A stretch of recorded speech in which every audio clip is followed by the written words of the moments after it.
നമസ്കാരം. ഈയിടെ ഈ അടുത്ത ഏതാനും ദിവസങ്ങൾക്ക് മുൻപ് സുപ്രീം കോടതിയിൽ നിന്ന് ഒരു സുപ്രധാനമായിട്ടുള്ള ഒരു വിധിയുണ്ടായി.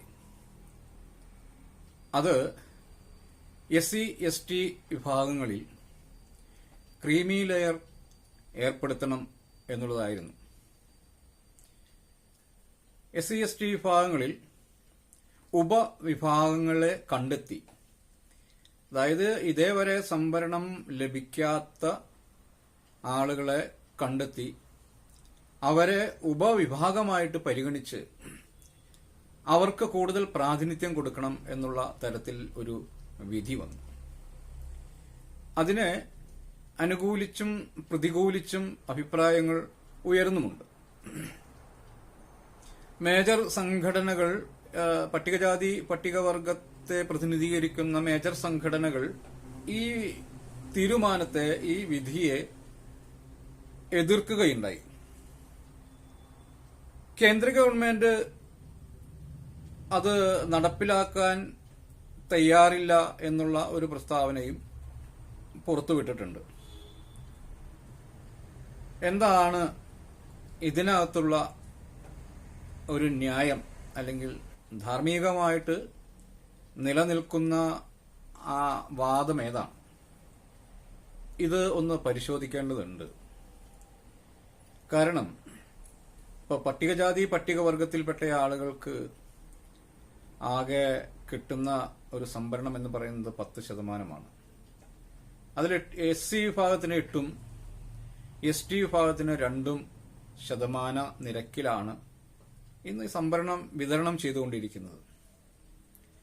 അതിൽ തന്നെ ഈ സംവരണത്തിന്റെ ആനുകൂല്യങ്ങൾ കൊണ്ട് വിദ്യാഭ്യാസം നേടുകയും സംവരണ ആനുകൂല്യങ്ങൾ കൊണ്ട് തന്നെ ഉന്നത ഉദ്യോഗങ്ങളിൽ കയറിപ്പറ്റുകയും ചെയ്ത ഒരു വിഭാഗം, സാമ്പത്തികമായിട്ട് മുന്നോക്കം വന്നിട്ടുള്ള ആ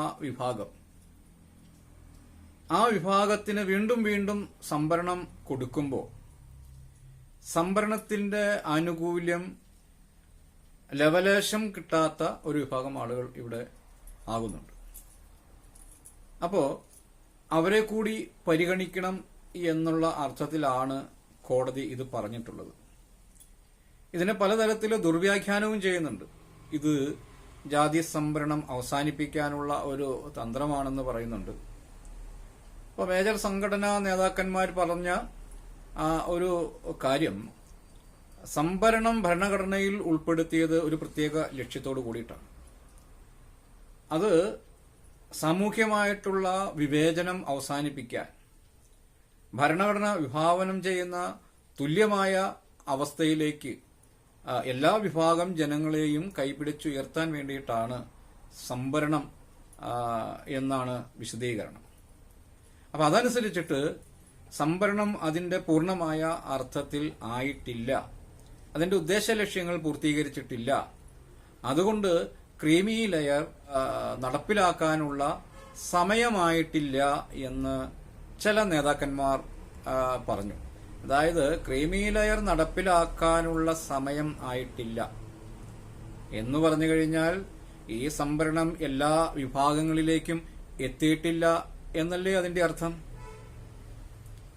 അപ്പോ എല്ലാ വിഭാഗങ്ങളിലേക്കും എത്താൻ വേണ്ടിയിട്ടുള്ള ഈ ഉപവിഭാഗ നിർമ്മിതി, ഈ ക്രീമി ലെയർ സംവിധാനം ഏർപ്പെടുത്തിയാൽ അതെങ്ങനെയാണ് തെറ്റാകുന്നത്?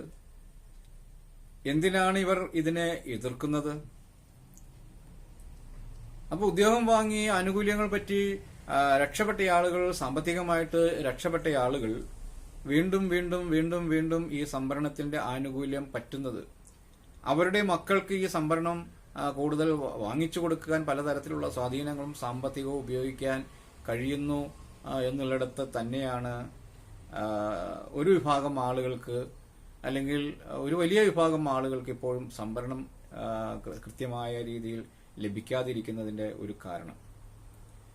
അപ്പോ തീർച്ചയായിട്ടും സുപ്രീം കോടതിയുടെ ഈ ഒരു നിലപാട്, അല്ലെങ്കിൽ ഈ ഒരു വിധി സ്വാഗതാർഹം തന്നെയാണ്. ഇപ്പൊ ഞാൻ എൻ്റെ ഒരു കാര്യം പറയാം. ഞാൻ SLC ഒക്കെ കഴിഞ്ഞ് SLC പാസ്സായ സമയത്ത് ഞാൻ RLV കോളേജിൽ അഡ്മിഷൻ വേണ്ടിയിട്ടൊരു ശ്രമം നടത്തിയിരുന്നു. അപ്പോൾ ആർട്ടുമായിട്ടൊക്കെ ബന്ധമുണ്ട്, വരയോട് വലിയ താല്പര്യമൊക്കെ ഉണ്ടായിരുന്നുകൊണ്ട് ഞാൻ RLV കോളേജ് തൃപ്പൂണിത്തുറയിൽ ആപ്ലിക്കേഷൻ വെച്ചു. എന്നെ വിളിച്ചു. അവിടെ നടന്ന ഇന്റർവ്യൂവിലും യോഗ്യതാ ടെസ്റ്റിലും ഒക്കെ ഞാൻ വിജയിക്കുകയും ചെയ്തു. അവിടെ പട്ടികജാതിക്കാർക്ക് വേണ്ടിയിട്ട് സംവരണം ചെയ്തിരിക്കുന്നത് അന്ന് 45 സീറ്റായിരുന്നു അന്ന് പട്ടികജാതിക്കാർക്ക് വേണ്ടിയിട്ട് അവിടെ സംവരണ സീറ്റ് ഉണ്ടായിരുന്നത്. പക്ഷേ ഞാൻ ആ ഇന്റർവ്യൂവിന് പങ്കെടുത്തെങ്കിലും എനിക്ക് പാസ് മാർക്കുണ്ടായിരുന്നിട്ടും എനിക്ക് അവിടെ അഡ്മിഷൻ കിട്ടിയില്ല. അത് കാര്യം അന്വേഷിച്ചപ്പോൾ എന്താണ്, ഈ 45 സീറ്റും പണം കൊടുത്തു വാങ്ങിക്കാൻ പട്ടികജാതിയിൽപ്പെട്ട ആളുകൾ ഉണ്ടായിരുന്നു എന്നുള്ളതാണ്. അപ്പോ സാമ്പത്തികമായിട്ട് മുന്നോക്കം വന്ന പട്ടികജാതി വിഭാഗത്തിൽപ്പെട്ട ആളുകൾ അവരുടെ സ്വാധീനം ഉപയോഗിച്ച്, അവരുടെ സമ്പത്ത് ഉപയോഗിച്ച് ഇത്തരത്തിലുള്ള അവസരങ്ങൾ നേടിയെടുക്കുന്നുണ്ട്. പട്ടികജാതിക്കാർ തന്നെയാണ് നേടിയെടുക്കുന്നുണ്ട്. അപ്പോൾ സ്വാഭാവികമായിട്ടും എന്ത് സംഭവിക്കും, അർഹതപ്പെട്ട ആളുകൾ ഇതിൽ പിന്നോക്കം ആയി പോകും. അവർക്ക് പഠിക്കാനോ, ഇപ്പൊ ട്യൂഷന് പോകാനോ, അല്ലെങ്കിൽ തോറ്റ വിഷയങ്ങൾ എഴുതിയെടുക്കാനോ, അങ്ങനെ സാമ്പത്തികമായിട്ട് യാതൊരു നിവൃത്തിയും ഇല്ലാത്ത ഒരു വിഭാഗം വീണ്ടും വീണ്ടും പിന്നോക്കം പോയിക്കൊണ്ടിരിക്കുന്ന ഒരു സാഹചര്യമാണ് നിലവിലുള്ളത്. അന്ന് ആ 45 സീറ്റും പൈസ കൊടുത്ത് കൈക്കലാക്കാൻ, സ്വാധീനം ഉപയോഗിച്ച് കൈക്കലാക്കാൻ ആളുണ്ടായി എന്നുള്ളത് കൊണ്ടാണ് എനിക്ക് അന്ന് അവിടെ സീറ്റ് കിട്ടാതിരുന്നത്. വർഷങ്ങൾക്ക് മുൻപ് നടന്ന ഒരു സംഭവമാണ്. അതിനുശേഷം വീണ്ടും ഒരുപാട് ആളുകൾ സംവരണത്തിന്റെ ആനുകൂല്യം പറ്റി ഉദ്യോഗങ്ങളിലുണ്ട്, നിലവിലുണ്ട്. അപ്പോ അവരെ സംബന്ധിച്ച് അവരുടെ മക്കൾക്കും ഈ സംവരണം വേണം എന്ന് ആഗ്രഹിച്ചാൽ അതിന് തെറ്റു പറയാൻ പറ്റത്തില്ല. അവരത് അവരുടെ സർവ്വ സംവിധാനങ്ങളും ഉപയോഗിച്ച് അവർ ആ ആനുകൂല്യങ്ങൾ വാങ്ങിച്ചെടുക്കുകയും ചെയ്യും. സ്വാഭാവികമായിട്ടും അതിന് ഈ സ്വാധീനിക്കാനും പണം എറിയാനും കഴിവില്ലാത്ത സാധാരണക്കാരായ ഈ പട്ടിക വിഭാഗത്തിൽപ്പെട്ട ആളുകൾ തന്നെ വീണ്ടും പിന്തള്ളപ്പെട്ടു പോവുകയും ചെയ്യുന്ന ഒരു കാഴ്ചയാണ് ഇന്ന് കണ്ടുകൊണ്ടിരിക്കുന്നത്. അപ്പോൾ അങ്ങനെയുള്ള ഒരു സംവിധാനം നിലവിലുള്ളത് കൊണ്ടാണ് ഈ മുൻ നേതാക്കന്മാർ പറഞ്ഞതുപോലെ സംവരണത്തിന്റെ അർത്ഥം, അല്ലെങ്കിൽ സംവരണം കൊണ്ട് ഉദ്ദേശിച്ച കാര്യങ്ങൾ നടന്നിട്ടില്ല എന്ന് പറയേണ്ടി വന്നത് അതുകൊണ്ടാണ്. അപ്പൊ അതുകൊണ്ട് ക്രീമി ലെയർ ഏർപ്പെടുത്താൻ പാടില്ല എന്നാണ് പറയുന്നത്. അതിന്റെ പിന്നിലൊരു രാഷ്ട്രീയമുണ്ട്, നിലനിൽപ്പിന്റെ ഒരു രാഷ്ട്രീയമുണ്ട്. അല്ലെങ്കിൽ ഈ സംഘടനയ്ക്കൊക്കെ അത്യാവശ്യം ഫണ്ട് ചെയ്യുന്നതും ഇവരെയൊക്കെ നിലനിർത്തുന്നതും അത്യാവശ്യം സാമ്പത്തികമുള്ള പട്ടികജാതി ഉദ്യോഗസ്ഥന്മാരൊക്കെ ആണ് എന്നുള്ളതാണ് ഇതിന്റെ ഒരു വസ്തുത. അപ്പോൾ ഇപ്പോഴും ഈ ജാതി നേതാക്കന്മാർ സംസാരിക്കുന്നത് പാവപ്പെട്ടവന് വേണ്ടിയിട്ടല്ല, പണക്കാരന് വേണ്ടിയിട്ടാണ് എന്നുള്ളതാണ് ഇതിൽ നിന്ന് മനസ്സിലാക്കുന്നത്. അപ്പൊ അതുകൊണ്ട് ഇത് ഈ സംവരണം അതിന്റെ അർത്ഥപൂർണമാകണമെങ്കിൽ ഇന്ന് താഴെത്തട്ടിൽ, ഈ പട്ടിക വിഭാഗത്തിൽ തന്നെ താഴെത്തട്ടിലുള്ള ആളുകളെ കൂടി കൈപിടിച്ച് ഉയർത്തിയാൽ മാത്രമേ ഈ സംവരണത്തിന്റെ അർത്ഥം പരിപൂർണമാവുകയുള്ളൂ. അപ്പൊ സംവരണത്തിന്റെ അർത്ഥം പരിപൂർണമായിട്ടില്ല, സമയമായിട്ടില്ല എന്ന് പറഞ്ഞ് ഇത് നടപ്പിലാക്കാൻ പറ്റില്ല എന്ന് പറയുന്ന നേതാക്കന്മാർ ഈ പാവപ്പെട്ട ജനങ്ങളെ കൈപിടിച്ചുയർത്താൻ, അവർക്ക് അവസരങ്ങൾ ഉണ്ടാക്കി കൊടുക്കാൻ എന്ത് പദ്ധതികളാണ് അവർക്ക് മുന്നോട്ട് വെക്കാനുള്ളത് എന്നാണ് എനിക്ക് ചോദിക്കാനുള്ളത്.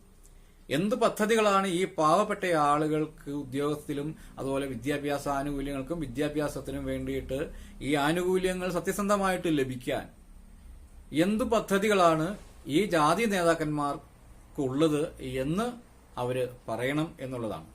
അതുകൊണ്ട് എന്റെ അഭിപ്രായം, ഞങ്ങളുടെ സമാജത്തിന്റെ അഭിപ്രായം, ഈ പട്ടികജാതി വിഭാഗത്തിലെ ദുർബലരായ പാവപ്പെട്ടവരിൽ പാവപ്പെട്ടവരായ ആളുകളിലേക്കും ഈ സംവരണത്തിന്റെ ആ ഗുണഫലം എത്തുന്നതിന് വേണ്ടിയിട്ട് ഒരു ഉപവിഭാഗത്തെ കണ്ടെത്തി ആ ഉപവിഭാഗത്തിന് പ്രാധാന്യം കൊടുത്തുകൊണ്ട് അവർക്ക് ഈ സംവരണം കിട്ടുന്ന തരത്തിൽ അതിനെ സംവിധാനം ചെയ്യണം എന്നുള്ളതാണ് ഞങ്ങൾക്ക് ഇതിനകത്ത് പറയാനുള്ളത്. എല്ലാവർക്കും നന്ദി, നമസ്കാരം.